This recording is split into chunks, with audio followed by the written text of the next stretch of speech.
Aujourd'hui, Nathalie, vous allez nous parler de Joseph Bialo. C'est un célèbre auteur de romans policiers. Pourquoi l'avoir choisi?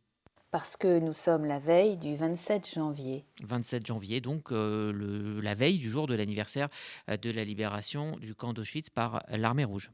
Exactement. Alors, que fait Bialo dans cette histoire? Eh bien, Bialo a publié en 2002 son livre de témoignages intitulé C'est en hiver que les jours rallongent. Probablement l'un des textes les plus marquants, les plus justes, les plus forts et les plus originaux sur la déportation à Auschwitz et sur la libération des déportés. Le 27 janvier 1945, Bialo est l'un des 7000 déportés qui furent libérés par l'armée rouge, alors que les Allemands avaient quelques jours auparavant évacué le camp, embarquant les dizaines de milliers de survivants qui pouvaient encore tenir debout dans les terribles marches de la mort en direction de l'Ouest pour échapper aux vainqueurs.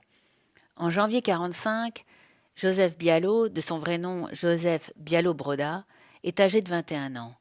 Il vient de passer 6 mois à Auschwitz, dont les derniers temps dans un bloc pour malades destinés à mourir.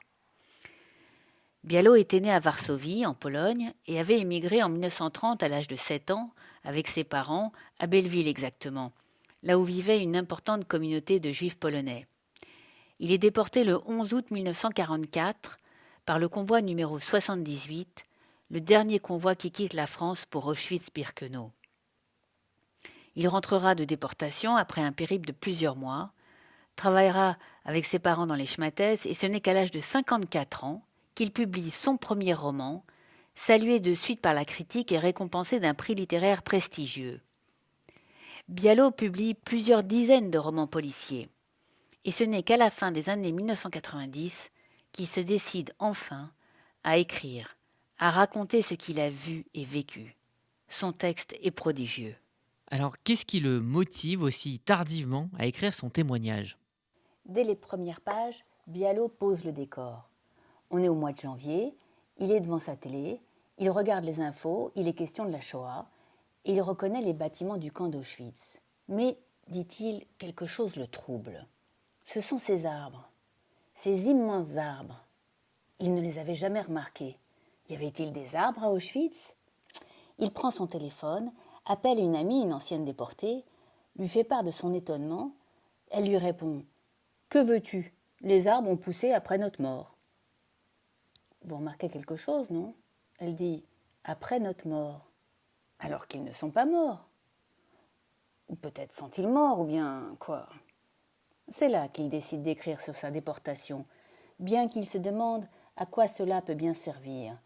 Il écrit « Tout le monde écoute, mais personne n'entend. » C'est une formule forte, c'est presque une condamnation. Mais dites-moi, Nathalie, qu'est-ce que cela veut dire? Tout le monde écoute et personne n'entend. Qu'est-ce que nous n'entendons pas? C'est précisément toute la question, Rudy. Nous qui n'avons pas été déportés, qu'est-ce que nous ne sommes pas capables de saisir? Qu'est-ce que Bialo souhaite qu'on puisse entendre?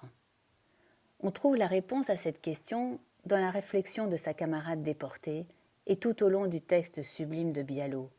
Les déportés sont déjà morts, plusieurs fois même, alors qu'ils ont l'air d'être comme tout le monde, vivants. Bialo insiste dans son récit, et c'est en cela qu'il est exceptionnel. Il montre comment les déportés sont devenus des êtres d'une nature différente, d'une nature hors du commun, d'une nature à nulle autre pareille.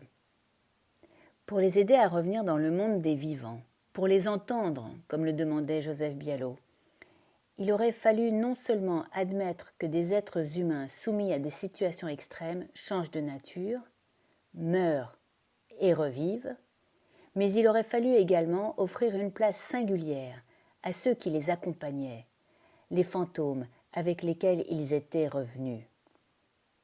Bialo est décédé en 2012. Il nous a laissé des polars succulents et un immense livre. C'est en hiver que les jours rallongent.